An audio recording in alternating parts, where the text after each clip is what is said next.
ANMR ನ್ಯೂಸ್ಗೆ ಸ್ವಾಗತ. Ambani chit funds private limited ವತಿಯಿಂದ ಚಿಂತಾಮಣಿ ಜನತೆಗೆ ಚಿಟ್ ಸೌಲಭ್ಯ. ಚಿಂತಾಮಣಿ ನಗರದ ಪಾಲಿಟೆಕ್ನಿಕ್ ರಸ್ತೆ ಝಾನ್ಸಿ ಮೈದಾನದ ಮಳಿಗೆಗಳಲ್ಲಿರುವ Matrushri Ambani chit funds private limited ಸಂಸ್ಥೆಯ ಅಂಬಾನಿ ಮಂಜುನಾಥ್ ರವರು ಭಾರತ ಸರ್ಕಾರದ ಕಂಪನಿ ಕಾಯ್ದೆ 1982ರ ಅಡಿಯಲ್ಲಿ ಮತ್ತು ಕರ್ನಾಟಕ ರಾಜ್ಯದ ಅಧಿನಿಯಮದ ಪ್ರಕಾರ 1983ರ ಅಡಿಯಲ್ಲಿ ನೋಂದಣಿಯಾಗಿ ಕಾರ್ಯನಿರ್ವಹಿಸುತ್ತಿರುವ ಸಂಸ್ಥೆಯಾಗಿದೆ. ಇಲ್ಲಿ ಚೀಟಿ ಕಟ್ಟುವವರಿಗೆ ಸಂಪೂರ್ಣ ಭದ್ರತೆ ಇದ್ದು ಯಾವುದೇ ರೀತಿಯ ಅವ್ಯವಹಾರಗಳಿಗೆ ಅವಕಾಶ ಇರುವುದಿಲ್ಲ. ಹಣದ ಅವಶ್ಯಕತೆಗಾಗಿ ಅಂಬಾನಿ ಚಿಟ್ ಫಂಡ್ಸ್ ಪ್ರೈವೇಟ್ ಲಿಮಿಟೆಡ್ನಲ್ಲಿ ಹಣ ಹೂಡಿಕೆ ಮಾಡುವ ಮೂಲಕ ನಿಮ್ಮ ಕಷ್ಟಗಳನ್ನು ನಿವಾರಣೆ ಮಾಡಿಕೊಳ್ಳುವಂತೆ ಮಾತೃಶ್ರೀ ಅಂಬಾನಿ ಚಿಟ್ ಫಂಡ್ಸ್ನ ಪ್ರೈವೇಟ್ ಲಿಮಿಟೆಡ್ನ ವ್ಯವಸ್ಥಾಪಕರಾದ ಅಂಬಾನಿ ಮಂಜುನಾಥ್ ರವರು ಕೋರಿದ್ದಾರೆ.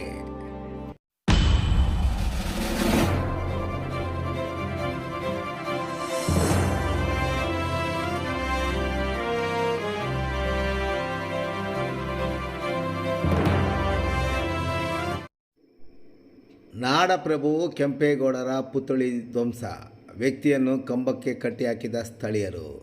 ಶ್ರೀನಿವಾಸಪುರ ತಾಲೂಕಿನ ಪುಂಗನೂರು ಕ್ರಾಸ್ನ ವೃತ್ತದಲ್ಲಿದ್ದ ನಾಡಪ್ರಭು ಕೆಂಪೇಗೌಡರ ಪುತ್ಥಳಿಯನ್ನು ಧ್ವಂಸಗೊಳಿಸಿದ ವ್ಯಕ್ತಿಯನ್ನು ಸಾರ್ವಜನಿಕರು ಹಿಡಿದು ಥಳಿಸಿ ಕಂಬಕ್ಕೆ ಕಟ್ಟಿ ಹಾಕಿದ ನಂತರ ಪೊಲೀಸರಿಗೆ ಒಪ್ಪಿಸುವಲ್ಲಿ ಯಶಸ್ವಿಯಾಗಿದ್ದಾರೆ. ಕೆಂಪೇಗೌಡರ ಪುತ್ಥಳಿಯನ್ನು ಧ್ವಂಸಗೊಳಿಸಿದ ವ್ಯಕ್ತಿಯನ್ನು ಶ್ರೀನಿವಾಸಪುರ ತಾಲೂಕಿನ ಯರಂವಾರಪಲ್ಲಿ ಗ್ರಾಮದ ನಿವಾಸಿ ತಿರುಮಲಪ್ಪ ಎಂದು ಗುರುತಿಸಲಾಗಿದೆ. ಉದ್ದೇಶಪೂರ್ವಕವಾಗಿ ಪುತ್ಥಳಿ ಧ್ವಂಸಗೊಳಿಸಿದರೆಂದು ಜನಾಂಗದ ನಾಯಕರು ಆರೋಪ ಮಾಡಿದ್ದಾರೆ. ಇನ್ನು ಪುತ್ಥಳಿ ಧ್ವಂಸಗೊಳಿಸಿದ ದೃಶ್ಯ CCTVಗಳಲ್ಲಿ ಲಭ್ಯವಾಗಿದೆ. ಆರೋಪಿಯ ವಿರುದ್ಧ ಕ್ರಮಕ್ಕೆ ಒಕ್ಕಲಿಗ ಜನಾಂಗದ ಮುಖಂಡರು ಒತ್ತಾಯಿಸಿದ್ದಾರೆ. ಇನ್ನು ಕೃತ್ಯ ಎಸಗಿರುವ ತಿರುಮಲಪ್ಪ ಮಾನಸಿಕ ಅಸ್ವಸ್ಥನೆಂಬ ಹೇಳಲಾಗುತ್ತಿದೆ. ಶ್ರೀನಿವಾಸಪುರ ಪೊಲೀಸ್ ಠಾಣೆಯಲ್ಲಿ ಪ್ರಕರಣ ದಾಖಲಾಗಿದೆ.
ಇವತ್ತು ಶ್ರೀನಿವಾಸಪುರದಿಂದ ಕೇವಲ ಒಂದು 2 ಕಿಲೋಮೀಟರ್ ಅಂತರದಲ್ಲಿ ಇರ್ತಕ್ಕಂಥ ಪುಂಗನೂರು ಕ್ರಾಸ್ನ ಈ ವೃತ್ತದಲ್ಲಿ ನಾಡನ್ನು ಕಟ್ಟಿರ್ತಕ್ಕಂಥ ಮಹಾಪ್ರಭು ನಾಡಪ್ರಭು ಕೆಂಪೇಗೌಡರ ಒಂದು ಪ್ರತಿಮೆಯನ್ನು ಯಾರೋ ಕಿಡಿಗೇಡಿ ಬಂದು ಕಾಲಲ್ಲಿ ಒದ್ದು ಅದನ್ನು ಬೀಳಿಸಿರ್ತಕ್ಕಂಥ ಒಂದು ಸನ್ನಿವೇಶವನ್ನು ನೋಡಿ ನಮಗೆ ತುಂಬ ಆಘಾತಕಾರಿ ವಿಷಯ. ಇದು ತುಂಬ ನೋವಾಗಿದೆ.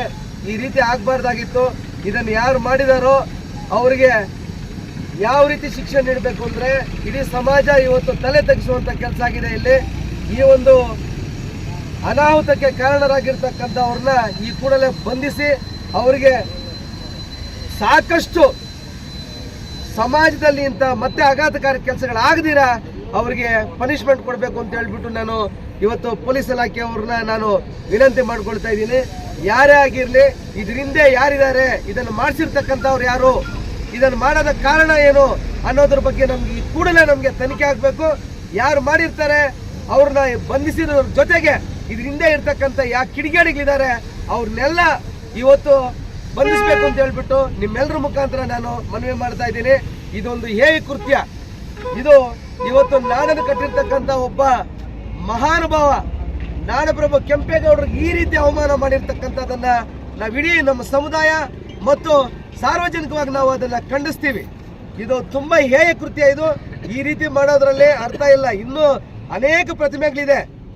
ಎಲ್ಲ ಪ್ರತಿಮೆಗಳನ್ನು ಬಿಟ್ಟು ಇವತ್ತು ಏನಕ್ಕೆ ಇವತ್ತು ನಾಡಪ್ರಭು ಕೆಂಪೇಗೌಡರ ಒಂದು ಪ್ರತಿಮೆಯನ್ನು ಅವ್ರ ಕಾಲಲ್ಲಿ ಓದಿ ಕಿತ್ತಾಕಿದ್ದಾರೆ ಅನ್ನೋದಕ್ಕೆ ತನಿಖೆ ಆಗಬೇಕು ಅಂತ ಹೇಳ್ಬಿಟ್ಟು ನಿಮ್ಮೆಲ್ಲರ ಮುಖಾಂತರ ನಾನು ಸರ್ಕಾರವನ್ನ ಮತ್ತು ಪೊಲೀಸ್ ಇಲಾಖೆಯನ್ನ ಒತ್ತಾಯ ಮಾಡ್ತಾ ಇದ್ದೀನಿ.